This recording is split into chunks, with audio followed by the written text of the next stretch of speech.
DJ John Farm on the ones and twos, throwing it down right here in the best mix of music, 98.4 Capital FM. Work has stopped, the weather has become better, life is more positive, smiles all over because of this guy. You guy. I'm saying hi to her. Cannot stop shaking, cannot stop moving. Man! That set is killing. Big shout out to my girl Zush listening in. Azura is on the floor throwing it down, saying DJ Joe is killing it. As is everyone on our timeline on 984 in the morning. People don't care whether there's traffic or not. Janet says Arguin's Kadek is a mess. Advice to all those stuck on this road, kick the jam blues away with DJ John Farmer. And just randomly scrolling down, Noel says, I am boss. We're making me dance in the office, ukombola. Whatever that means. Okay. To you too, my love. Yep. Boss. All right. So many people writing in. We'll sample some of the comments. But a big shout out at the moment going to Jeremy and Diana. This comes from your daddy and uncle, Mr. Ian Bogwa. Happy birthday from your best mix of music, 98.4 Capital FM. Oh. Yeah, speaking of youngins doing big things and DJ Joe killing it, we are blessed to have in the studio with us one of the most remarkable young talents to come out of Kenya. The most brilliant minds that we have in the country. Yeah, go with flow with it. Who's that? Yeah, you know. If you don't know now, you know. At only 22. What were you doing at 22? First of all, let me ask you. What were you doing at 22? Hashtag ducks. Last year. At 22, well, DJ Joe is you know, he's representing. But what were you doing at 22, Joro? Our good friend Joro is in the studio, one of our technicians, and of course one of our DJs. Joro, at 22, where were you? Joro is giving my boy one of those looks that says, it's like, really. At 22, I'd just begun work, 19? but I was still not. I was struggling. 19? Oh, Yeah, bless. it was 19 something. Yes, I was in campus, but I was still struggling. And for the record, when I turn 22, I will let you know what I'll be doing. You guy.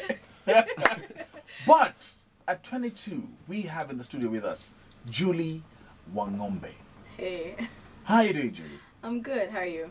I'm fantastic. At 22 years of age, you're writing acceptance speeches for president-elect. How? Let's start. How did this come about, first of all? So I'm a spoken word artist, as I think you know.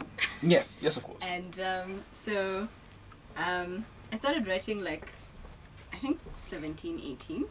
And I happened to perform somewhere, and the now TNA chairman, Sakata Johnson, watched me perform, and I guess there's something he liked because he became interested in my writing and stuff like that. And so I think 2 years ago is when he asked me, you know, whether I'd be interested in something like this, and he asked me to kind of start looking into what speech writing is, because, you know, I wasn't a speechwriter. How did you pick up poetry and spoken word? So okay, I've always loved writing, and I used to write like very conventional poems, but not really for public consumption, just like for me. So expressing your emotions, that's how it starts. This is just me and my window pane. Yeah, so I think when I was like 17, I went for an Easter retreat, and I remember meeting number 8, who is a spoken word artist, and I remember him performing, and I was just thinking, okay, this is different. And I just really liked that. And when I ended up stumbling upon Slam Africa in Westlands, which it used to happen in Das, Ethiopian restaurant, and I watched a few people perform, and there was this one lady who just, like, her confidence and the content of her poetry, and I was just like so inspired when I left after listening to her. I was like, I need to learn how to do this. So I went home that night and started trying. Yeah. Awesome. Would you describe yourself then more as a poet and an artist, or as a speechwriter? I would describe myself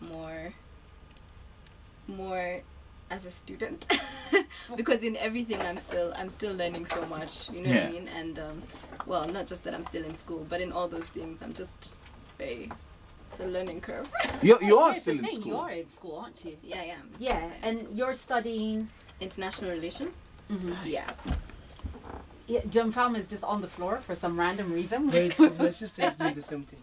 Oh, My sis. Your sister is doing the same thing? Yeah. What do you know? Two greats, John Falmer and Julie Wang'ombe. There you go. There you have it. Oh, now everyone wants to know something, Julie. Everyone wants to know how did you come about writing an acceptance speech for the president-elect? Like I said, they contacted me like 2 years ago, or Sakaja contacted me like 2 years ago, and he was putting together a team for this campaign, and so there were a lot of young people who were brought together to kind of use their talents, hopefully in a way that is beneficial to society. So And young indeed. I'm very young indeed. I mean, at that time, I think Sakaja was my boss, and he was like 26. And I didn't make the cutoff age. I'm sorry. It's but that's a story for another day. But still, yes. yeah, so it was a very young, very dynamic, very eclectic team. And yeah, it's that's how I got involved with that. And so I've been involved with them for a while, and that's how I got involved in writing the victory speech. So you're writing the speech. Are you writing with the president-elect, word by word? Are you writing by yourself? Is there a backing? How did it work? Okay. So, And when did you write it? And when did I write it? Okay, so how it works is essentially I am told the gist, you know, like his ideas, what he wants to come out in the speech, what it should be about, and then I kind of have to like begin drafting. And by the time you draft, like it has to go through a whole chain of command, and then eventually, like now for that speech, we actually sat with him on one-on-one.